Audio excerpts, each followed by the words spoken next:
Hello everyone, कैसे हो आप लोग। आई होप आप लोग बहुत अच्छे होंगे। स्वागत है आप सभी का मेरी आज की इस नई वीडियो में। तो आज की इस वीडियो में मैं आपको 5 क्वेश्चंस ऐसे बताने वाला हूं जो आपके एग्ज़ाम के पॉइंट ऑफ व्यू से बहुत ही ज़्यादा इम्पोर्टेंट हैं।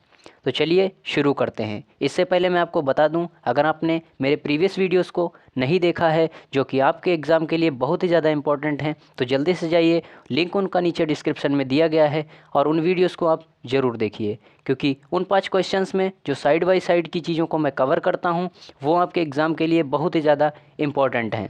तो चलिए आज की इस वीडियो को शुरू करते हैं। क्वेश्चन नंबर फर्स्ट है हमारा, भारत छोड़ो आंदोलन के समय उत्तर प्रदेश के किस जिले में समांतर सरकार की स्थापना की गई थी। तो क्वेश्चन में पूछ रहा है कि भारत छोड़ो आंदोलन के समय उत्तर प्रदेश के किस जिले में समांतर सरकार की स्थापना की गई थी। तो इस क्वेश्चन का राइट आंसर जो हो जाएगा ऑप्शन नंबर सी, बलिया जिला। बलिया जिले में एक समान सरकार की स्थापना की गई थी। कब की गई थी? भारत छोड़ो आंदोलन के समय। बलिया जिला, ये जिला उत्तर प्रदेश का सबसे पूर्वी जिला है। उत्तर प्रदेश का सबसे पूर्वी जिला बलिया जिला है। अच्छा, एक नारा था जो गांधी जी ने दिया था, करो या मरो, करो या मरो।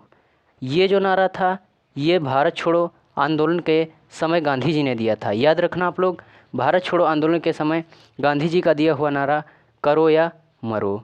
इसी से जुड़ा एक आंदोलन और है। कौन सा आंदोलन? खिलाफत आंदोलन। खिलाफत आंदोलन, इसको किसने शुरू किया था? अली बंधु ने। किसने? अली बंधु ने। अली बंधु ने इस आंदोलन को शुरू किया था। कब शुरू किया था? 1919 में। इम्पॉर्टेंट है, याद रखना। अली बंधु ने 1919 में खिलाफत आंदोलन को शुरू किया था। एक और आंदोलन है आत्मसम्मान आंदोलन। कौन सा आंदोलन? आत्मसम्मान आंदोलन। इसको किसने शुरू किया था? तो आत्मसम्मान आंदोलन को स्वामी नायंकर, याद रखना, स्वामी नायंकर ने शुरू किया था। एक और आंदोलन है निरंकारी आंदोलन। कौन सा आंदोलन? निरंकारी आंदोलन। इसको किसने शुरू किया था? तो इसको दयाल दास ने शुरू किया था। किसने शुरू किया था? दयाल दास ने शुरू किया था। याद रखना। व्यक्तिगत सत्याग्रह की शुरुआत कब हुई थी? ये आप पढ़ रहे हो भारत छोड़ो आंदोलन, लेकिन व्यक्तिगत सत्याग्रह की शुरुआत कब हुई थी? तो व्यक्तिगत सत्याग्रह अगर एग्जाम में पूछता है तो 1940। कब हुई थी? 1940। अगर इसकी एग्जैक्ट डेट पूछे तो 17 अक्टूबर। कब? 17 अक्टूबर 1940 को 17 अक्टूबर 1940 को व्यक्तिगत सत्याग्रह की शुरुआत हुई थी। इसी से जुड़ा एक उत्तर प्रदेश से जुड़ा एक अधिवेशन है जिसको हम लोग सूरत अधिवेशन कहते हैं। ये कहाँ हुआ था? तो ये जो है लखनऊ में हुआ था। कहाँ हुआ था? लखनऊ में हुआ था। कब हुआ था? 1916 में हुआ था। कब हुआ था? 1916 में, सूरत अधिवेशन। इसकी अध्यक्षता किसने की थी? तो इसकी अध्यक्षता जो की थी अंबिका चरण मजूमदार ने की थी। किसने की थी? अंबिका चरण मजूमदार ने की थी। ठीक है। अच्छा, एक किसान सभा का गठन हुआ था लखनऊ में, उसका नाम क्या है? एक किसान सभा का गठन हुआ था लखनऊ में, उसका नाम क्या है? तो उसका नाम है अखिल भारतीय किसान सभा। याद रखना आप लोग, ये एग्रीकल्चर का क्वेश्चन है। अखिल भारतीय किसान सभा जो कि लखनऊ से संबंधित है, इसका गठन 11 अप्रैल 1936 को हुआ था। कब हुआ था? 11 अप्रैल 1936 को। 11 अप्रैल 1936 को अखिल भारतीय किसान सभा का गठन हुआ था। कब हुआ था? लखनऊ में हुआ था। अच्छा, आंदोलन चूँकि हम पढ़ रहे हैं तो एक आंदोलन था कर नहीं दो आंदोलन। कौन सा आंदोलन? कर नहीं दो आंदोलन। ये आंदोलन कहाँ हुआ था और किसने चलाया था? तो जो कर नहीं दो आंदोलन था ये गुजरात के खेड़ा ज़िले में चलाया गया था और इसको गांधी जी ने चलाया था। कब चलाया था? 1918 में। ये भी इम्पोर्टेंट है, याद रखना आप लोग। 1918 में ये भारत छोड़ो आंदोलन, भारत छोड़ो आंदोलन हम लोग पढ़ रहे हैं।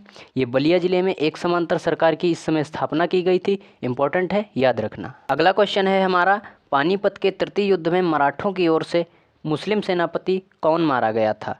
क्वेश्चन में कह रहा है कि पानीपत के तृतीय युद्ध में मराठों की ओर से मुस्लिम सेनापति मारा गया, उसका क्या नाम था? देखिए, पानीपत के युद्धों से रिलेटेड क्वेश्चंस एग्ज़ाम में बहुत ही ज़्यादा पूछते हैं, तो तीनों पानीपत के युद्धों से रिलेटेड मैं आपको क्वेश्चंस बताऊंगा। तो चलिए शुरू करते हैं। यहाँ पर पानीपत के तृतीय युद्ध से में मराठों की ओर से मुस्लिम सेनापति का जो नेतृत्व किया था वो इब्राहिम खां गारदी ने किया था और इसकी मृत्यु हुई थी। इसकी मृत्यु हुई थी। इसने किस चीज़ का नेतृत्व किया था? तो इसने तोप खाने का नेतृत्व किया था। किसका? तोप खाने का नेतृत्व किया था। तोप खाने का किसने? इब्राहिम खां गारदी ने। ठीक है। अच्छा, अगर बात की जाए पानीपत के तृतीय युद्ध की, पानीपत के तृतीय युद्ध की, तो ये कब हुआ था? पानीपत का तृतीय युद्ध कब हुआ था? तो ये जो हुआ था वो 14 जनवरी 1761 को हुआ था। कब हुआ था? 14 जनवरी 1761 को पानीपत का तृतीय युद्ध हुआ था। किनके बीच हुआ था पानीपत का जो तृतीय युद्ध था? तो ये जो हुआ था सदाशिवराव भाऊ और अहमद शाह अब्दाली के मध्य हुआ था। किसके मध्य हुआ था? सदाशिवराव भाऊ और अहमद शाह अब्दाली के मध्य। ठीक है। अच्छा, अगर बात की जाए पानीपत के प्रथम युद्ध की, क्या? पानीपत के प्रथम युद्ध की, तो ये जो पानी का प्रथम युद्ध था ये कब हुआ था? तो याद रखना पानीपत का प्रथम युद्ध जो है वो 21 अप्रैल 1526, डेट याद रखना इंपॉर्टेंट है, 21 अप्रैल 1526 को पानीपत का प्रथम युद्ध हुआ था। ठीक है। अच्छा, इस युद्ध में जो प्रथम युद्ध था इसमें विजयी कौन हुआ था? तो इस युद्ध में बाबर विजयी हुआ था। कौन विजयी हुआ था? बाबर। ठीक है, बाबर, याद रखना। ठीक है। अच्छा, पानीपत का दूसरा युद्ध कब लड़ा गया? तो पानीपत का जो दूसरा युद्ध था वो 1556 में लड़ा गया। कब लड़ा गया? 1556 में लड़ा गया। ये भी इम्पोर्टेंट है, याद रखना। अगला प्रश्न है दोस्तों, असहयोग आंदोलन कब वापस ले लिया गया? तो असहयोग आंदोलन से रिलेटेड कई सारे प्रश्न हमारे एग्जाम में पूछे जाते हैं, बारी बारी से हम डिस्कस करेंगे। असहयोग आंदोलन, ठीक है, असहयोग आंदोलन, इसको गांधी जी ने चलाया था। किसने चलाया था? गांधी जी ने चलाया था। अच्छा, इसको वापस कब ले लिया उन्होंने? तो 12 फरवरी 1922, ये डेट आप लोग याद रखना। इस डेट को गांधी जी ने अपने द्वारा चलाए गए आंदोलन असहयोग आंदोलन को वापस ले लिया था। क्यों ले लिया था? इसका कारण चौरी चौरा घटना थी। कौन सी घटना? चौरी चौरा घटना, याद रखना, चौरी चौरा घटना। ये घटना कब हुई थी? तो 5 जनवरी 1922 को हुई थी। ठीक है, 5 जनवरी 1922 को। देखिए, 5 जनवरी 1922 को चौरी चौरा घटना हुई। उसके बाद 12 फरवरी 1922 को गांधी जी ने असहयोग आंदोलन को वापस ले लिया। क्यों ले लिया था इस घटना में? क्योंकि 22 पुलिसकर्मी, अंग्रेज़ पुलिसकर्मी को जिंदा जला दिया गया था। ठीक है, 22 पुलिसकर्मियों को, अंग्रेज़ पुलिसकर्मियों को जिंदा जला दिया गया था। इससे दुखी होकर गांधी जी ने इस आंदोलन को वापस ले लिया था। तो याद रखना आप लोग, गांधी जी ने असहयोग आंदोलन को वापस कब ले लिया था? 12 फरवरी 1922 को असहयोग आंदोलन को वापस ले लिया था। ठीक है। अच्छा, अगर बात की जाए गांधी जी की, तो गांधी सदन कहाँ स्थित है? गांधी सदन कहाँ स्थित है? गांधी सदन नई दिल्ली में स्थित है। कहाँ स्थित है? नई दिल्ली में स्थित है। नई दिल्ली में गांधी सदन स्थित है। अच्छा, महात्मा गांधी को कायदे आज़म की उपाधि किसने दी थी? महात्मा गांधी को कायदे आज़म की उपाधि किसने दी थी? तो ये जो है जिन्ना ने दी थी। किसने? जिन्ना ने दी थी। जिन्ना ने किसकी उपाधि? कायदे आज़म की उपाधि। एक इम्पॉर्टेंट क्वेश्चन ये भी है महात्मा गांधी से रिलेटेड कि महात्मा गांधी को अर्धनग्न फ़कीर किसने कहा था? तो महात्मा गांधी को याद रखना, अर्धनग्न फ़कीर जो था वो विंस्टन चर्चिल ने कहा था। किसने? विंस्टन चर्चिल ने। विंस्टन चर्चिल ने महात्मा गांधी को अर्धनग्न फ़कीर कहा था। अगला प्रश्न है दोस्तों, निम्न में से कौन सिजदा एवं पाबोस पद्धति व नवरोज़ त्यौहार आरंभ करने के लिए जाना या माना जाता है? तो सबसे पहले आप समझ लीजिए कि सिजदा, पाबोस और नवरोज़ त्यौहार की पद्धति क्या है, प्रक्रिया क्या है। सिजदा इस प्रक्रिया में क्या होता है? तो सिजदा प्रक्रिया में भूमि पर लेट करके अभिवादन करना होता है। भूमि पर लेट करके पेट के बल अभिवादन करना होता है। पाबोस क्या है? तो पाबोस जो है राजा या सुल्तान के चरणों को चूमना, इस प्रक्रिया के अंतर्गत आता है, पाबोस के अंतर्गत। ठीक है। और आपका नवरोज़ क्या है? तो नवरोज़ जो है फ़ारसी कैलेंडर के अनुसार साल का पहला दिन होता है। फ़ारसी कैलेंडर के अनुसार साल का पहला दिन जो है नवरोज़ माना जाता है। अच्छा, इन तीनों प्रक्रियाओं को शुरू करने के लिए या आरंभ करने के लिए कौन जाना जाता है? तो इसके लिए बलबन उत्तरदायी है। बलबन जो है इन तीनों प्रक्रियाओं को आरंभ करने के लिए माना जाता है। ठीक है। अच्छा, बलबन का वास्तविक नाम क्या था? तो बलबन का जो वास्तविक नाम था वो बहाउद्दीन था। क्या था? बहाउद्दीन। ठीक है, बहाउद्दीन जो नाम था वो बलबन का वास्तविक नाम था। अच्छा, बलबन के दरबारी, इससे भी इम्पोर्टेंट क्वेश्चन कई सारे एग्जाम्स में पूछता है कि बलबन के 2 दरबारियों के नाम बताओ। तो एक था अमीर खुसरो और दूसरा अमीर हसन। कौन कौन? अमीर खुसरो अमीर खुसरो और अमीर हसन, ठीक है, अमीर हसन, ये जो थे दो दरबारी थे किसके, बलबन के दरबारी, याद रखना।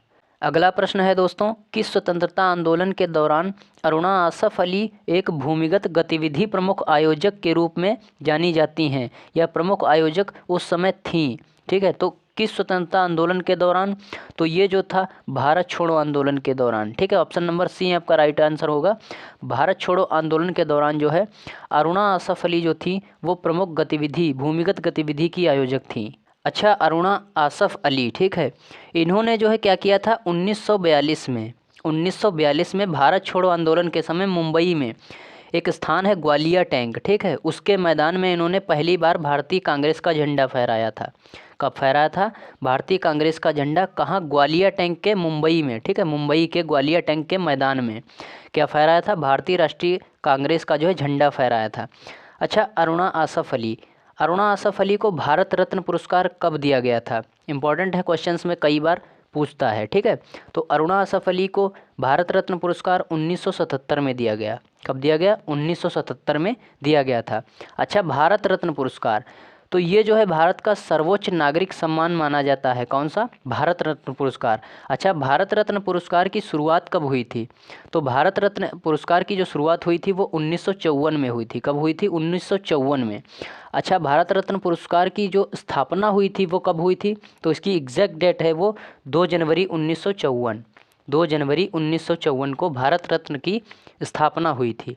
अच्छा, भारत रत्न प्राप्त करने वाले प्रथम व्यक्ति कौन थे, भारत रत्न प्राप्त करने वाले प्रथम व्यक्ति कौन थे, तो ये जो थे डॉक्टर सर्वपल्ली राधाकृष्ण, ठीक है, डॉक्टर सर्वपल्ली राधाकृष्ण जो थे वो प्रथम जो है भारत रत्न प्राप्त करने वाले व्यक्ति थे। कौन थे ये, पहले उपराष्ट्रपति थे, इंपॉर्टेंट है, याद रखना, ठीक है, पहले उपराष्ट्रपति थे, कौन, डॉक्टर सर्वपल्ली राधाकृष्ण। अच्छा, एक आंदोलन है असहयोग आंदोलन, ठीक है, असहयोग आंदोलन, तो ये जो है 1 अगस्त 1920 में चलाया गया, इसको मैं इधर लिख देता हूँ, 1 अगस्त 1920 में इसको चलाया गया, ठीक है। और इसकी जो अध्यक्षता की थी वो लाला लाजपत राय ने की थी, लाला लाजपत राय ने की थी। और इससे एक इम्पॉर्टेंट फैक्ट ये है कि इस दिन जो है बाल गंगाधर तिलक की मृत्यु हुई थी। किसकी मृत्यु हुई थी, तिलक की, ठीक है, तिलक की मृत्यु हुई थी। कब हुई थी, 1 जनवरी 1920 को, जिस दिन असहयोग आंदोलन चलाया गया, ठीक है। अच्छा, जो हम पढ़ रहे थे भारत छोड़ो आंदोलन, भारत छोड़ो आंदोलन, तो इसकी अध्यक्षता किसने की थी, इम्पॉर्टेंट है ये, भारत छोड़ो आंदोलन की अध्यक्षता किसने की थी, तो मौलाना अबुल कलाम आज़ाद, ठीक है, मौलाना अबुल कलाम आज़ाद, इंपॉर्टेंट है, याद रखना, मौलाना अबुल कलाम आज़ाद ने भारत छोड़ो आंदोलन की अध्यक्षता की।